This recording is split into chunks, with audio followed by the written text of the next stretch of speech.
1296쪽에 있습니다. 미가서 6장 6절부터 8절까지 있는 본문 함께 읽겠습니다. 내가 무엇을 가지고 여호와 앞에 나아가며 높으신 하나님께 경배할까? 내가 번제물로 1년 된 송아지를 가지고 그 앞에 나아갈까? 여호와께서 천천의 순양이나 만만의 강물 같은 기름을 기뻐하실까? 내 허물을 위하여 내 맏아들을 내 영혼의 죄로 말미암아 내 몸의 열매를 드릴까?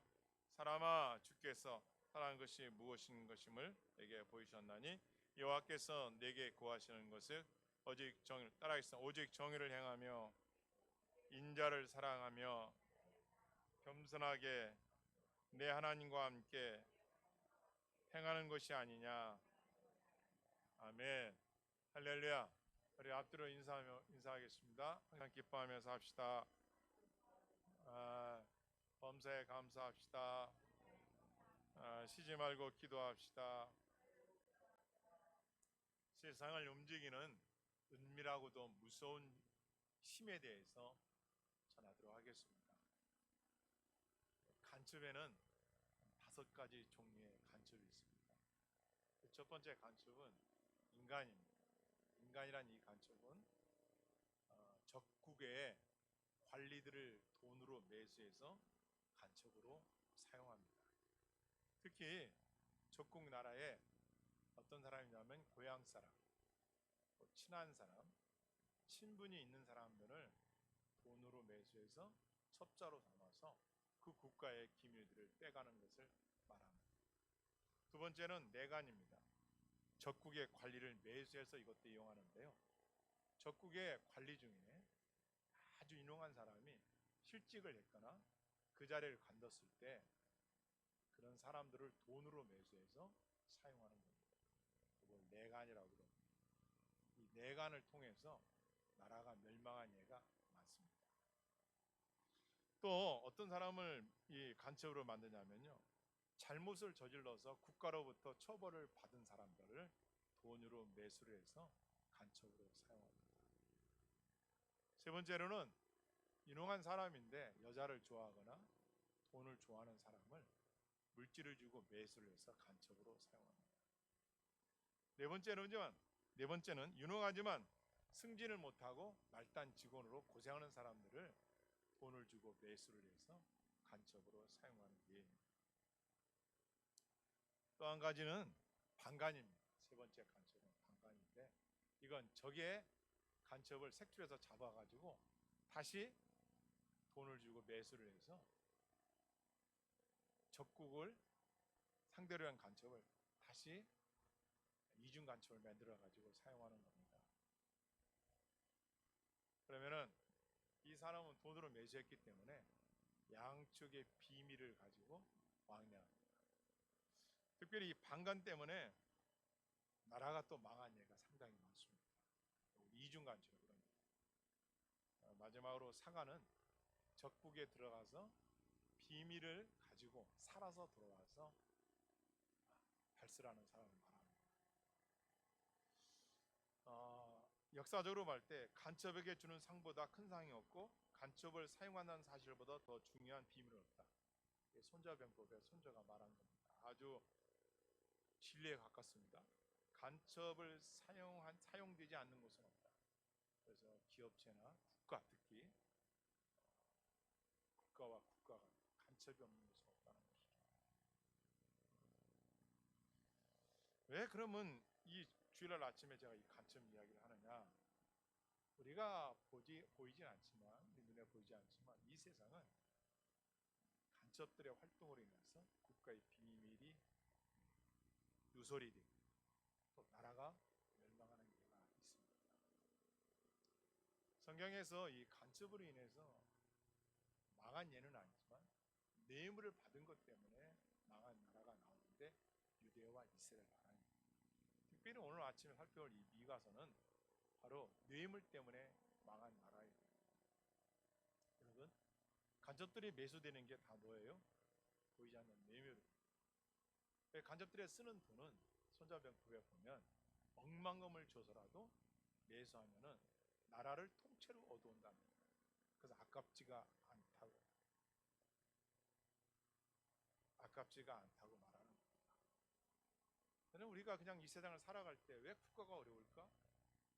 왜 세상이 어려울까를 생각해 볼 때 우리는 죄악의 관향에서 그렇다는 걸 알고 있지만 왜 나라가 어려울까를 생각했을 때 많은 사람들은 뭐라고 생각합니까? 그렇죠.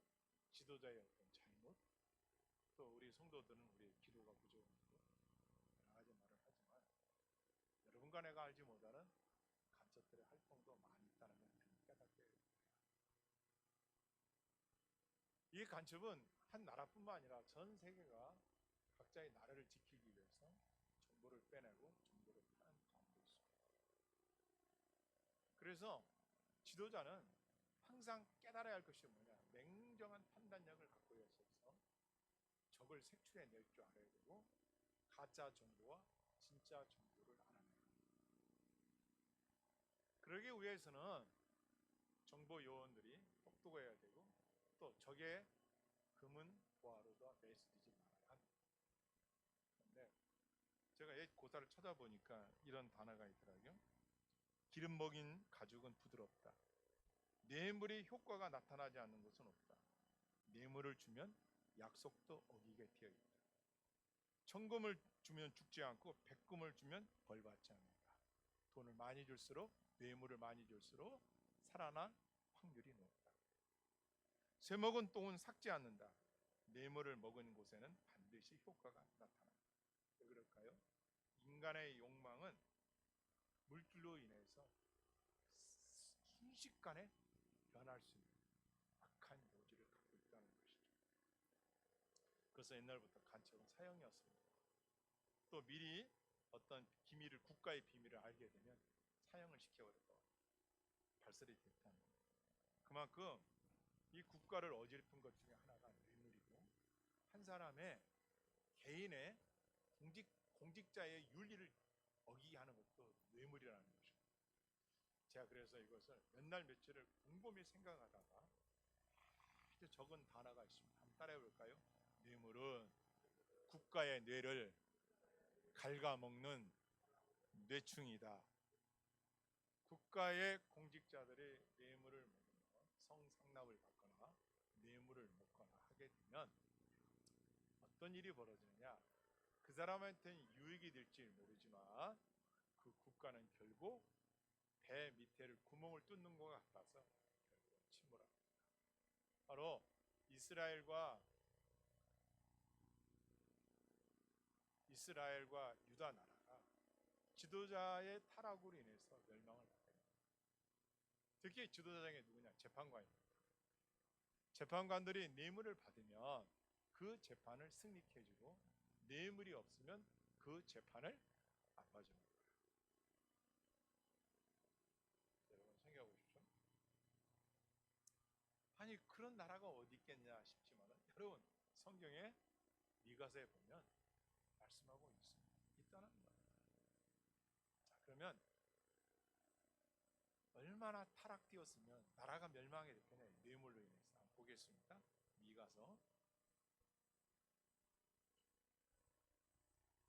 보겠습니다. 미가서 4장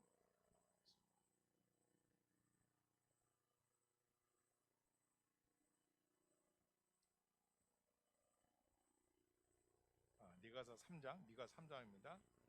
3장 11절 말씀 1293쪽에 있습니다. 미가서 3장 11절 우리 같이 읽겠습니다. 그들의 우르머리들은 뇌물을 위하여 재판하며 그들의 제사장은 삭슬 위하여 교훈하며 그들의 선지자는 돈을 위하여 점을 치면서도 여호와를 의리하여 이르기를 여호와께서 우리 중에 계시지 아니하냐 재앙이 우리에게 임하지 아니하리라 하는도다. 아멘. 이 말씀 본문에 보니까 재판관들이 뇌물을 위하여 재판하고 제사장들이 삭슬 위하여 교훈하며 이게 뭐예요? 재판관들이 공의롭게 재판을 해야 되는데 뇌물을 준 자에게는 승리하게 하고 뇌물을 안 준 자에게는 그르치게 재판한다. 제사장은 뭐예요? 하나님 앞에 백성들의 죄를 가지고 용서받도록 제사를 지내는 인도자인데 제사장은 삭슬 위하여 교훈한다. 돈을 벌기 위해서 일을 한다. 사기꾼. 아니 하나님 앞에 죄를 용서받으러 온 백성들에게 바른 제사와 예배를 드리는 게 아니라 너 재물을 얼마나 많이 가져왔어? 너 나한테 이익이 있는 거야? 이익이 있으면 그 일을 하게 하고 그렇지 않으면 특별히 제사장은 하나님께서 택하여 뽑은 자들인데 그들이 뇌물 때문에 일을 한다는 거예요. 오늘날로 말하면 목회자가 밥을 좀 덜 먹고 생활이 어렵고 가난하고 어려워도 영혼 구원하는 사명 때문에 교회를 이끌어가고 기도하며 가는 게 아니라 어떤 일이냐? 돈을 벌기 위해서 하는 거야. 그러니까 진리를 외쳐야 할 그 자리에 진리를 외치면 백성들이 싫어하고 교인들이 나갈까 봐 죄를 지적하지도 않고 그들의 허물을 책망하지 않으니까 이들은 평안한 것만 듣고 싶어 한다는 거예요. 잘 되겠다는 것만 말하라는 거예요. 그러니까 백성들이 자기의 죄는 무지하게 쌓여가고 있는데 그걸 꼬집어 주지 않고 회개하는 말씀을 전하지 않으니까 그들이 타락하고 굶어서 결국은 멸망하는 거예요. 만약에 선지자는 돈을 위하여 점을 쳐주며 선지자는 뭐예요? 백성들에게 하나님의 율법과 말씀을 강론해야 되는데 안 된다는 거예요. 언제? 그가 분명히 너 그렇게 예배 드렸다가는 너 그렇게 신앙생활 되는 너 그건 멸망길이야. 돌이켜라 하고 가르쳐야 되는데 돈을 많이 주면 그 말을 안고 괜찮아 잘 될 거야. 병에도 고침 받을 거 너 사업 잘 돼.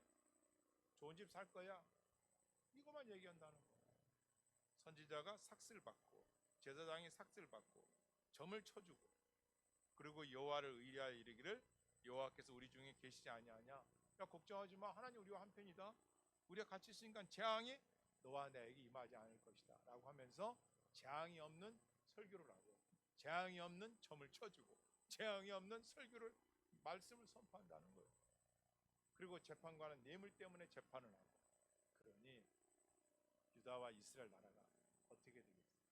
결국은 722년에 북이스라엘은 멸망을 당하고 남유다는 586년에 결국은 바벨론 70년을 포로로 잡혀갑니다.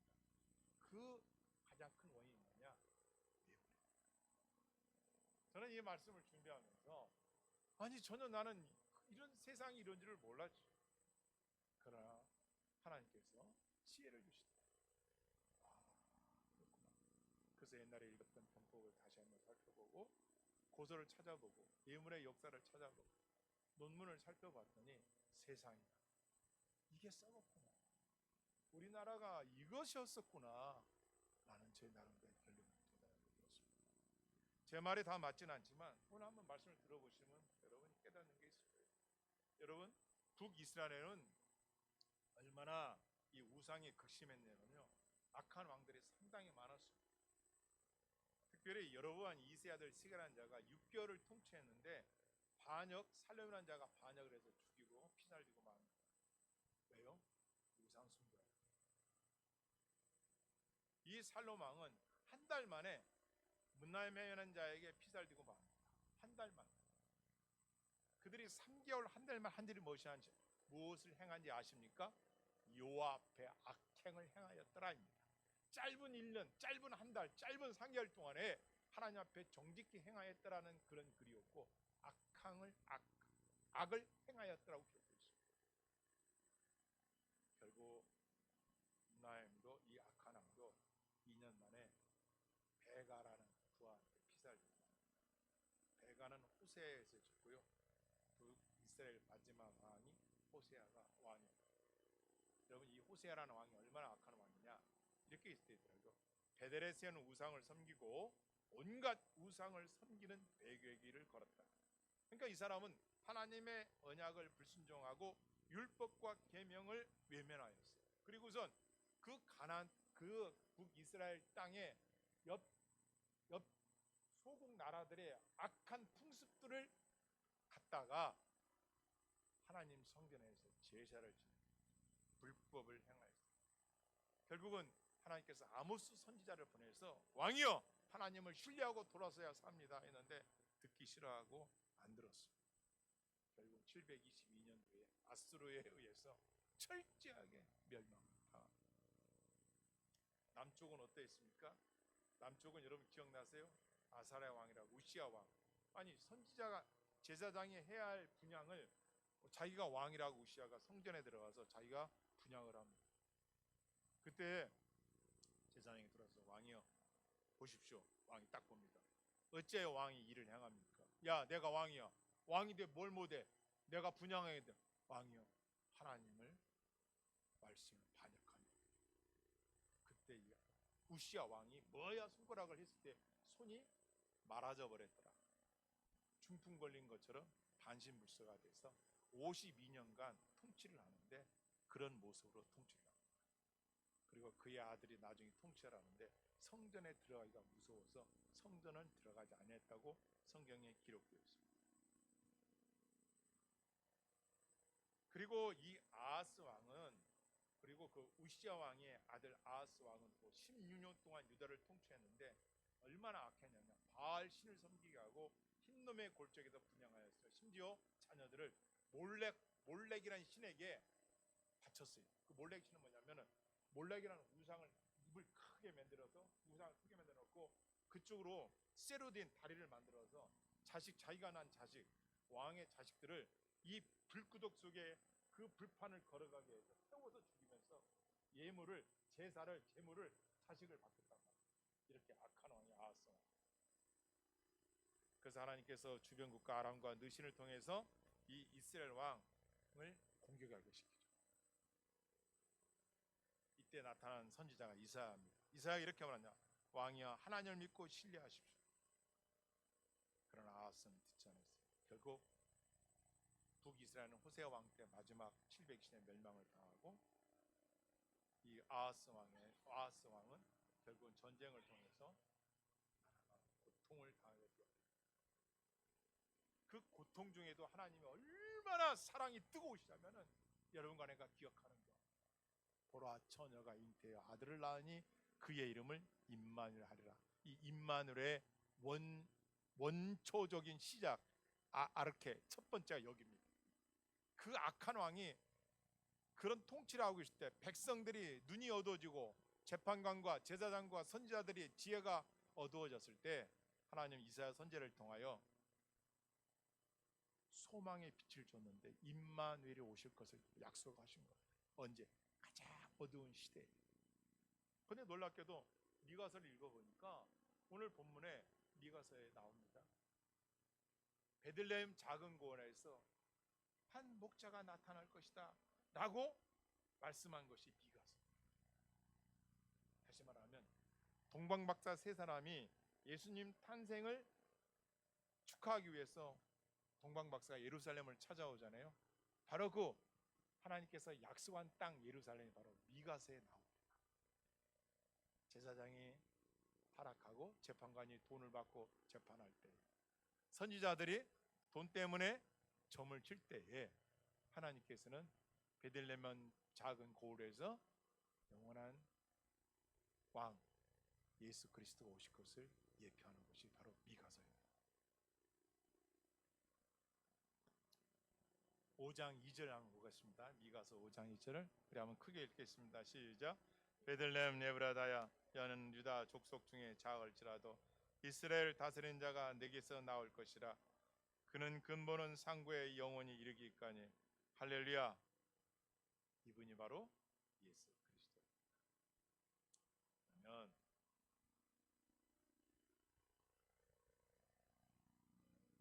이 정치 지도자들이 해야 할 일이 뭐냐예요. 정치 지도자들이 해야 할 일은 첫 번째가 백성을 보살피고 돌보아주고 배고프지 않는 윤택한 삶을 살게 하는 것이 정치 지도자들이 해야 할 일입니다. 하나님께서 맡기신 백성들의 생활과 그들의 삶을 안정되게 책임져 줘야 할 사람들이 지도자예요.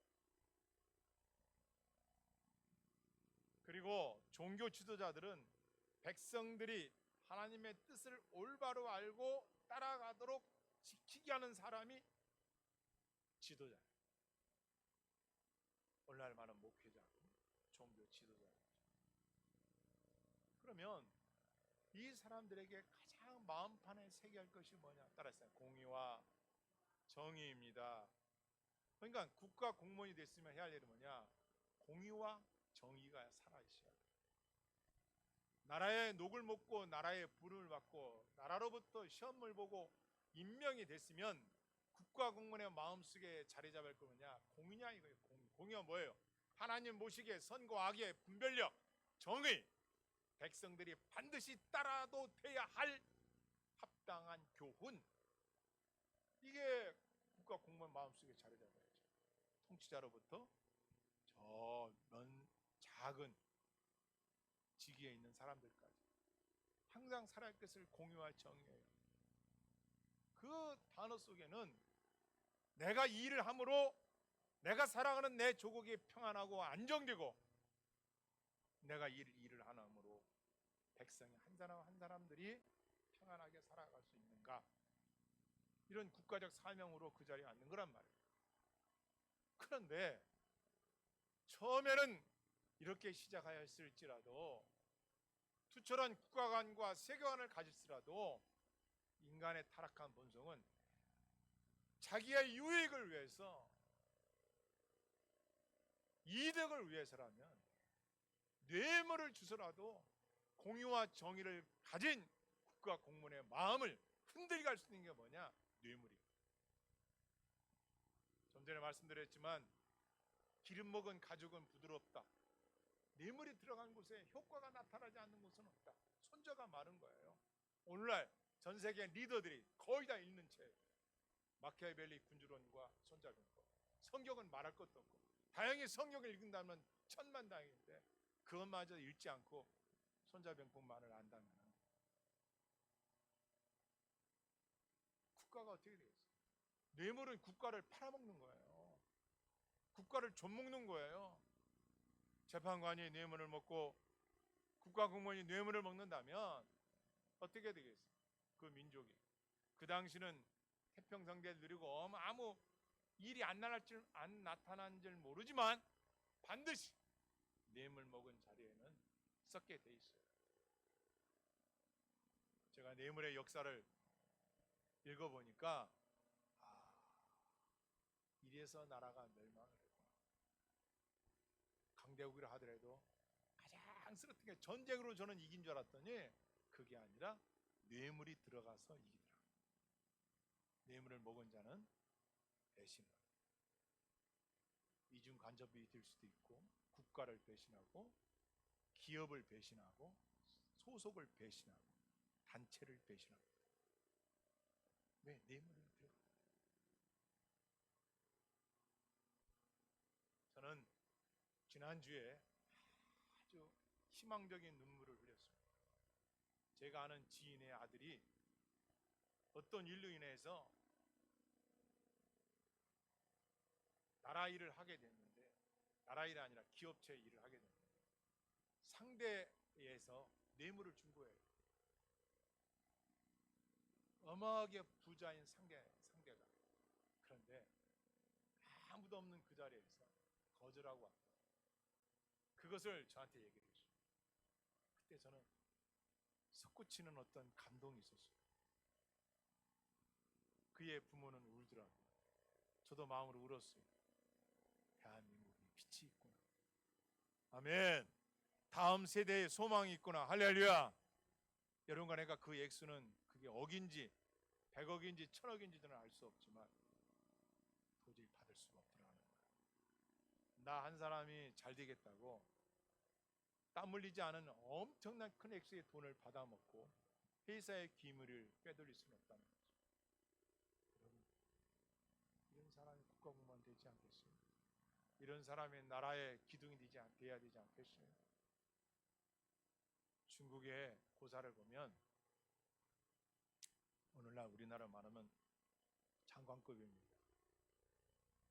그래서 장관이 큰 자리에 앉아 있으니까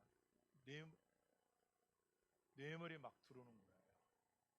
근데 어느 날, 오늘날 우리 한국말은 군수 자리가 있는데 그 장관 된 친구가 뇌물을 가지고 와서 야, 내 친구 군수를 시켜달라는 거예요. 그러면서 야, 내가 이걸 어떻게 받냐? 왜 안 보냐? 너하고 나하고 단둘이 있는데 받으면 되잖아. 친구야, 들어라. 저 벽이 보고 있고 하늘이 알고 너와 내가 알고 있잖아. 받을 수 없어.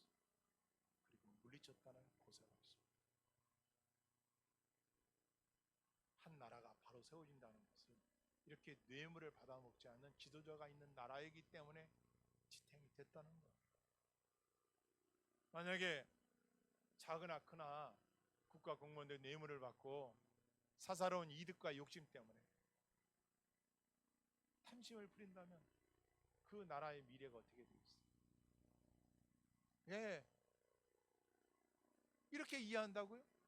아니, 집안죄를 살려면 내올 가지고 20년, 40년이 걸린다는데 내가 이것만 통과시켜주면 뇌물을 받으면, 근데 그 뇌물은 당장 집 40채를 살 수 있다. 아니, 400채를 살 수 있다. 그런 돈이면 내가 평생을 먹고 살 텐데 잠깐 양심을 팔아서 뇌물을 먹고 만약에 그 악한 일을 한다면은 당신에게는 그 돈이 어떻게 쓸지 모르지만 국가는 패망의 길로 가는 거예요. 결국 유다와 이스라엘은 멸망을 당합니다. 그러면 이 사람들이 행한 제약들이 뭐냐? 첫째, 이 사람들이 한 것은 나라를 생각하지 않고 자기의 이익만을 탐심냈다는 거예요. 나라를 생각하지 않았다. 국가를 생각하지 않는다. 여러분과 내가 이 나라를 택했습니까? 여러분과 내가 부모를 선택했습니까? 여러분과 내가 어려울 적 환경을 선택했습니까? 그건 우리가 선택한 게 아니에요. 하나님께서 해놓으신 거예요.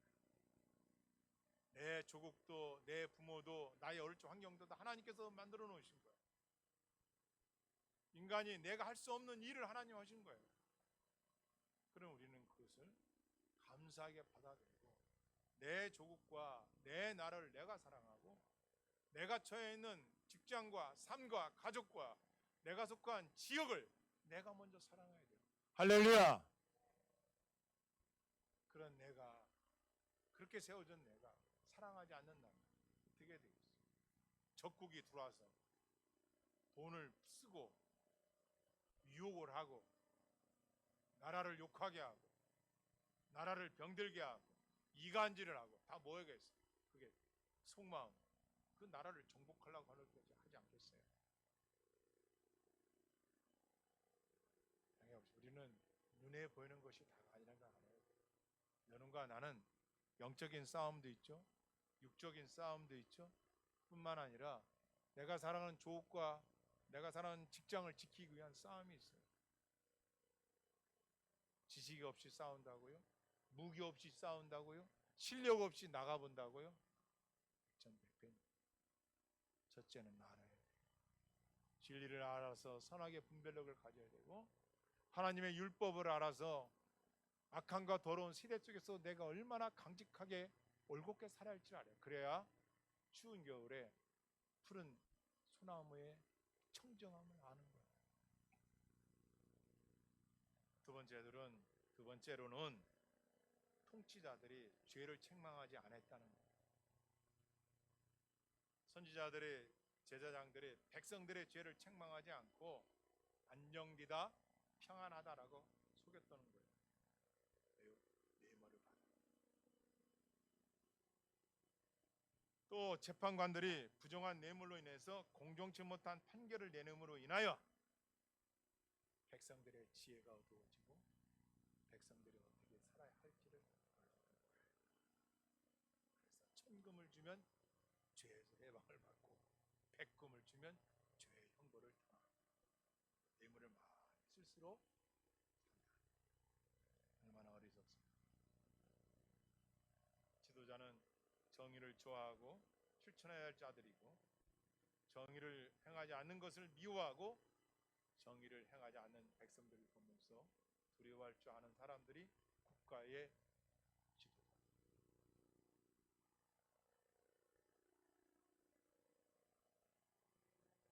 그러면 국가의 지도자들이 행해야 할 동일한 하나님의 사랑을 보이는 것이다. 무엇으로 행하는 지도자들이 하나님께서 기뻐하는 일들을, 하나님이 원하시는 선을 행하는 것을 직접 몸소 행하여야 되는 누가? 지도자. 여기에 꼭 지도자들은 높은 관직에 있는 이런 분들만 말하는 게 아니라 지도자는 국가로부터 부름을 받은 우두머리를 말합니다.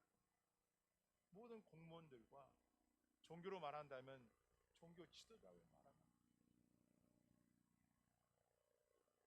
누구보다도 많은 걸 배웠고 좋은 대학교를 나오고 좋은 공부를 하고 좋은 직위에 있다라는 것은 공의와 정의를 누구보다도 실천해야 할 자리라는 거예요.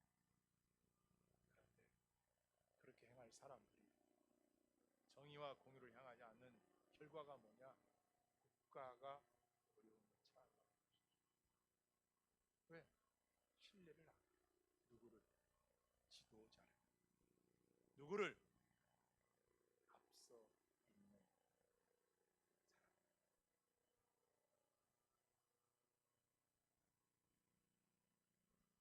국가로부터 부름을 받는 지도자들은 백성들을 사랑하고 평안하고 따뜻하게 살아갈 수 있도록 도와줘야 돼요. 배고픈 백성이 없는지, 굶주린 백성은 없는지 이걸 알아야 합니다. 그런데요, 이 사람들은 어떻게 하는지 아십니까? 미가서에 보면 이 사람들이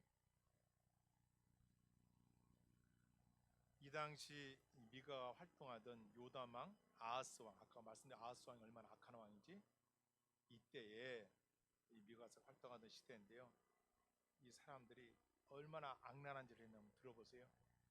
지도자들은 침상에서 죄를 꾀하며 악을 꾸미고 날이 밝으면 그 손에 힘이 있으며 권력이 있는 것을 가지고 백성들의 밭을 빼앗고 집들을 탐하고 그들의 남자와 그의 집과 사람과 그의 산업을 강탈해가고 지도자들이 백성들의 재산을 뺏어갔어요.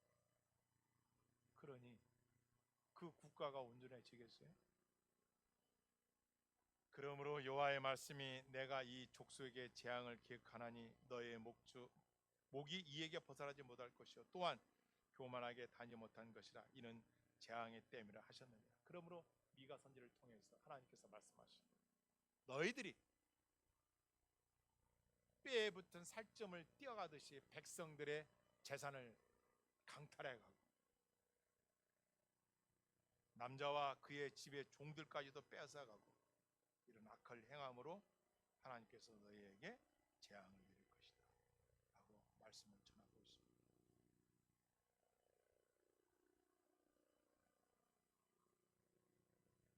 여러분, 지도자들의 악에 빠지는 이유가 뭘까요? 자기의 이익만을 위해서 산다. 지도자로 부름을 받고 세워진 목적을 상실해버리면 백성은 자기 호주머니에 들어갈 이익밖에 생각 안 한다. 그러니 국가가 국가의 세금이 국가의 돈이 개인 겁니까?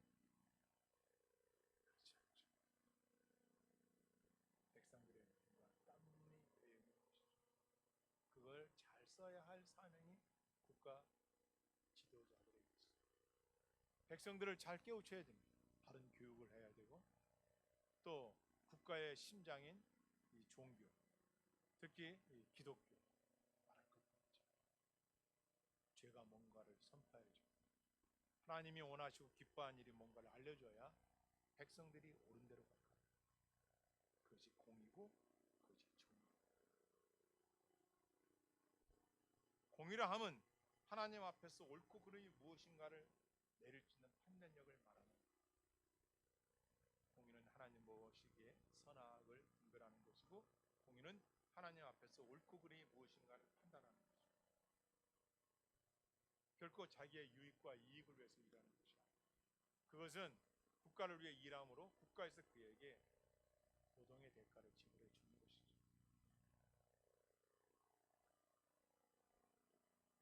결코 자기의 배를 채우거나 자기가 좀 물질이 부족하다 해서 뇌물을 받아서 힘을 얻는거나 거짓을 말하는 것은 아니라는 것이죠.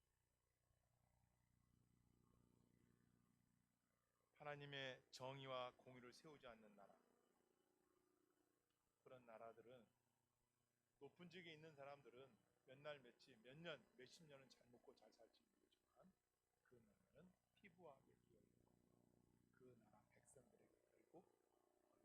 갈 수밖에 없다. 그러면 우리는 어떻게 하면 이러한 어려운 때에 이 위기에서 회복할 수 있겠는가? 방법이 무엇이 있겠는가? 성경은 우리에게 질책만 하고 그것을 끝나는, 재앙으로 끝나는 게 아니라 우리에게 소망의 메시지를 우리에게 주고 있습니다. 그것이 뭐냐? 한번 찾아서 읽어보겠습니다. 오늘 이거 본문입니다. 본문 8절입니다. 6장 8절 읽겠습니다. 시작. 다 같이 읽겠습니다. 시작.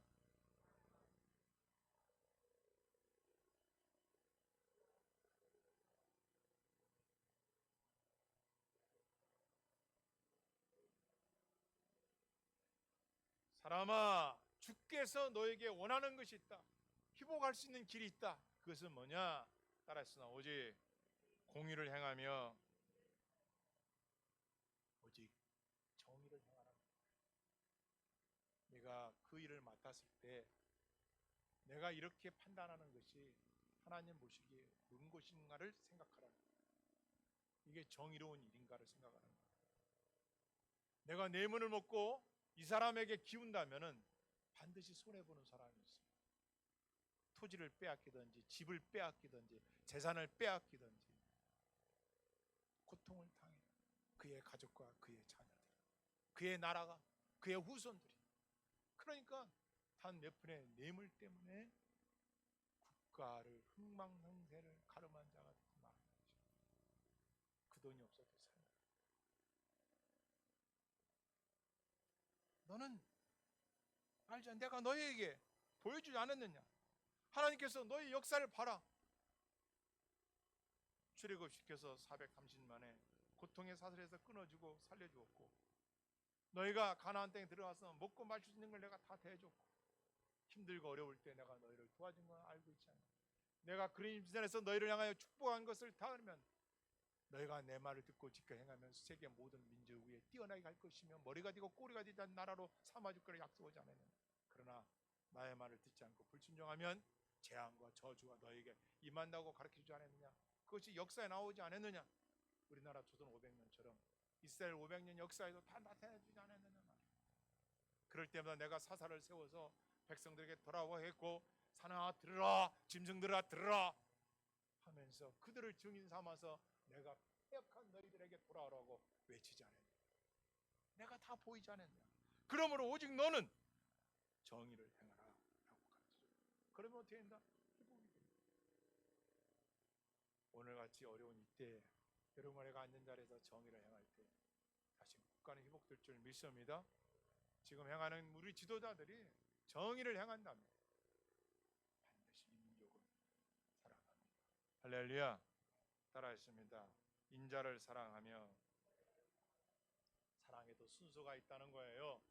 부모와 자식 간에, 부부 간에 모든 사랑은 있지만 순서가 있는데 그게 뭐냐? 인자를 사랑해라. 하나님을 먼저 사랑해라 이거예요. 왜 그럴까요? 하나님을 사랑해야 그 사랑으로부터 어떻게 해요? 백성을 사랑하는 마음이 나오고 이웃들을 사랑하는 마음이 나올 수 있다는 거죠. 제가 요즘에 유튜브나 뉴스나 책을 보면서 하나 판단을 했어요. 내가 왜 이렇게 쉽게 생각을 하지? 왜? 어떤 뉴스를 들으면은 완전 이쪽이 다 나쁜 사람, 또 어떤 뉴스를 들으면 이쪽이 다 나쁜 사람이에요. 그리고 잘 알지도 못하면서 그 말이 다인지 알고 또 진짜인지 알고 팩트를 체크하지 않은 채 막 마음이 흥분되고 올라갔다 내려갔다. 그래서 다시금 내가 판단력을 키우자. 하나님 앞에 기도하면서 가장 고요한 시간에 내 마음을 가장 고요할 때 판단을 해봤더니 세상에 속았던 거야. 뭘 속았느냐? 쉽게 오르는 것들을 파악하지도 않은 채 그 말을 다 믿었던 거예요. 그러니까 내 판단력은 약했던 거예요. 그래서 언제 우리가 여러분과 내가 판단을 해야 되느냐? 누가 뭐라 하는 데서 이제 쉽게 움직이지 마세요. 어떤 게 막 속과 떠도 움직이지 마세요. 하나님 앞에서 가장 고요한 시간에, 가장 내 마음이 고요한 그때 판단하세요. 할렐루야. 그러면 좌우로 치우치지 않아요. 그러면은 하나님께서 내게 어떻게 판단해야 할지를 가르쳐주고 있어요. 흔들림이 없어요. 그렇지 않으면 여러분과 내가 흔들리게 돼 있어요. 앞에 있는 저처럼. 그러니까 보이는 거예요. 아, 미처 보지 못했던 부분들이 보이기 시작하는 거예요. 그랬구나. 이래서 이랬구나. 우리가 지금 보자니 얼마나 가짜가 많습니까? 뻔뻔하게 가짜들 얼마나 많습니까? 우리는 다 진짜인 줄 알았죠. 그러나 그 안에 저 사람이 나라를 생각하는 사람, 사랑하는 사람인지, 백성을 사랑하는 사람인지, 그리고 저 사람이 후손을 사랑하는 사람들을 보고 있단 말이에요. 오직 정의를 향하고 인자를 사랑하고 겸손히 따라 겸손히 하나님과 동의하는 삶을 살아야 합니다. 겸손히. 여러분과 내가 아무리 공부를 많이 하고 아무리 똑똑하고 지략이 있어도 하나님께서 만드신 피조물에 불과해요. 아무것도 아니에요. 부르면 날아갈 겨와 같고 오늘 밤이라도 나의 영혼을 거둬가시면 떠나야 될 여러분과 나예요. 겸손함이 첫 번째. 제가 성경을 찾아보니까 거기에 이렇게 되어 있더라고요. 재판관들을 모독하지 말며 나라의 지도자를 저주하지 마라. 출애굽기. 난 성경이 이 말씀이 있는지 몰랐어요. 재판관을 모독하지 말며 나라의 왕을 저주하지 말라는 거예요. 이게 맞죠? 왜? 하나님이 나중에 다 하실 거예요. 할렐루야. 그만 보아야 되지. 우리가 막 사람을 정죄하고 우리는 죄 없어. 내 눈에 들보가 얼마나 많은데 나는 의인처럼 막 욕하고 막 함께 했더니 나중에 보니까 또 이것도 가짜네. 이 사람도 이랬네. 이런 기관이 이랬네. 너무 실망이 되는 거야. 그러니까 막 속에서 막 화가 나고 분이 나고. 그럼 뭘 놓친 거예요? 나도 죄인이지. 겸손해야지. 남을 욕하고 비난하기 전에 나부터 돌아봐야지. 겸손하게. 그러다 보니까 기도하게 되더라고요. 하나님, 어떤 것이 선인지 어떤 것이 악인지 잘 몰라. 그러니 하나님 해주셔야 돼. 그러니까 하나님 하시는 거예요. 할렐루야. 그분이 손대면 다 됩니다. 아멘. 악한 거 선하고 분별할 때 하나님 알아주십니다. 중요한 건 우리는 하나님 앞에 매달려서 기도하면 나라와 민족과 가정과 교회가 살 줄 믿습니다. 특별히 여러분과 내가 사랑하는 대한민국, 전 이 민족에 너무 좋아. 너무 사랑. 우리 집안에 어르신도 몸을 바쳐 6.25 때 산화돼서 폭탄으로 산화해서 이 민족을 지키고 그 돈으로 제가 공부를 하고 이렇게 장성을 했지만 여러분, 내 족은 내가 살아가야 돼. 절대 속으면 안 돼. 그들의 속을 아직 우리가 모르잖아. 그렇기 때문에 진리편에 서서 오직 공의를 향하고 인자를 사랑하고 겸손한 사람이 됩니다. 마지막으로 따라 하나님과 동행하는 삶을 삽시다. 이렇게 살아. 여러분과 나부터 이렇게 살아갈 때 내가 살아가는 내 조국이 더 빛나는 날이 올 것이고 악한 적들이 떠나갈 것이고 어둠의 세력이 끊어질 것이고 악한 영들이 떠나갈 것이고 지혜의 진리를 듣고 지키는 자들 때문에 이 민족의 번성할 날이 올 걸 주의 이름으로 축원합니다. 기도하시기 바랍니다. 기도합시다. 대한민국을 위해서 왕과 의정자들을 위해서 얄팍한 나의 바른 신앙을 위해서